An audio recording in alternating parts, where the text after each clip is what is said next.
I was totally unaware this episode is the last episode until like a day before it's screened. I always thought this is gonna be another 8-episode show. Well, it's not. On one hand, I'm a little bit sad that we jumped right into the climax and the conflict without leaving much extra room for character development. On the other hand, the pacing is right. It would definitely be slow and meaningless if they drag this into 2 episodes. In short, my impression with this episode is that the pacing of the whole series affects the pacing of this episode. And unfortunately, because how this show was set up in the previous episode, the pacing is not something I really enjoyed. However, there are many tiny moments that really sparks and catches my attention, making the finale of this show acceptable. This episode is mostly packed with action. The conflict brews straight up from the top and continues for the whole episode. I am going to talk a little bit about how the pacing of the previous episode is not enough for the setup for this episode, despite having some greatest moment in the show. And next, I'm going to talk about some of the moments I really liked. If you have watched my previous videos, you would know that I already had issue with the pacing for a long time. This show probably has the weirdest pacing I've ever seen.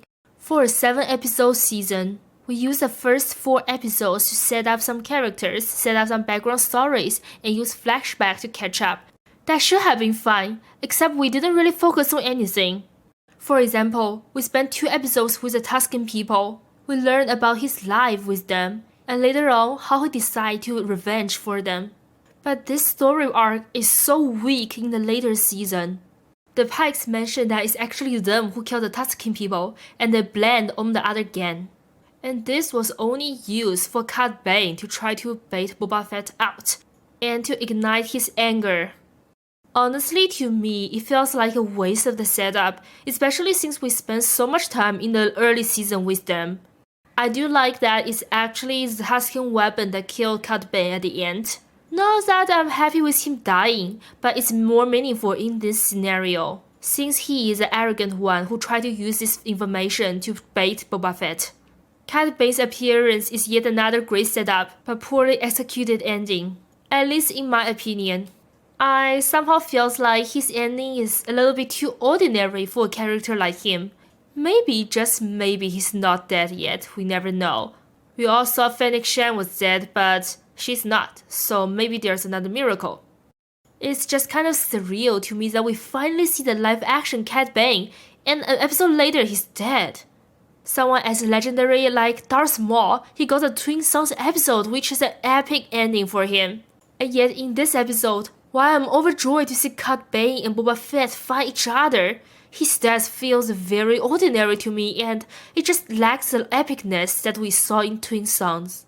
I understand this is just me having a high expectation and the show is not meeting it, so I know I'm being a little selfish when I say I didn't like this, but that's my honest thoughts. It didn't work for me doesn't mean it didn't work for others, and I'm sure there are people screaming to see Cad Bane on the screen, and I sincerely hope there are a lot of people who actually enjoy this.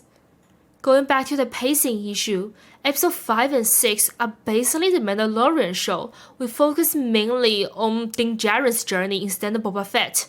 I'm definitely not complaining about it, but for a show called the Book of Boba Fett, those episodes did nothing to his character and his arc, eventually causing the finale to not have build up for some of the important characters here. Like the Bike Gang, I still know nothing about them, who they are, what is their group dynamic, what's their goal, what's their life, anything. I know nothing about them. Black Krrsantan, on the other hand, maybe we can learn something from the comics, so I will let that one go. And the Rancor is, I love to see the Rancor out, but we only mentioned it once in the previous episode. Once and very briefly. It would be a feast for any Star Wars fan who loves and knows Rancors, but for anyone who doesn't know that much about Star Wars and don't know about the origin of this creature, I think they will be very confused about the beast that appeared some episodes ago and now is very important to the plot. I was also hoping to see some bonding moments between Boba Fett and the Rancor, but no, we didn't get any other than the brief scene in episode 4. So yeah, those are some of my issues here.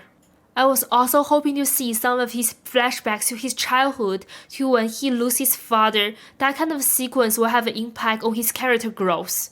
But in the last episode, it's just fighting and fighting. We didn't see much growth in the character development. In the early season, they also established the concept of respect, how he wanted to rule with respect, not fear. That certainly gained him some followers, but it didn't really have the ending to that story arc. Or maybe it had, I just don't think it's clear. Let's just say that I love those fight sequences, but I was definitely hoping something beside the fight sequence, and I didn't get that. Well, that's very negative. Let's talk something positive. My absolute favorite moment of the episode is when Din Djarin realizes Baby Yoda is under the blanket and he totally freaks out while he's in the middle of the chase. He's wearing the helmet and I can just feel his smile. He's so happy to see his little dude back. And then he realizes he's wearing the armor and he's just, that moment's sweet. And then Grogu trying to bang on the glass, trying to make his dad try to go faster, faster, faster. That's so cute. But I'm surprised to see that Luke didn't even send Grogu back himself. I know R2 is competent enough, but he's just casually sending him back. Did he leave a message to Din Djarin? Because it gave me the impression that R2 just left after delivered Grogu, and Grogu can't exactly speak.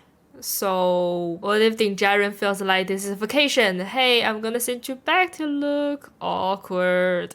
Okay, for the storytelling aspect, probably don't need to, and it's very expensive to make Luke's face, but still funny to think that, he didn't know what's going on, he just knows Grogu's back and has no clue about what actually happened. I am definitely having mixed feeling that some of my favorite moments in this show is about Din Djarin instead of Boba Fett. Considering this show is called the Book of Boba Fett, but I enjoy his content less. It only say that Din Djarin is a very well-written character. In this show, specifically this show, is not doing a good job establishing his character. Still, I am very looking forward to The Mandalorian Season 3. And of course, the Obi-Wan Kenobi show that's gonna release on the end of May. A lot more to looking forward to this year. Thank you so much for listening in, and I'll see you in the next one. Bye!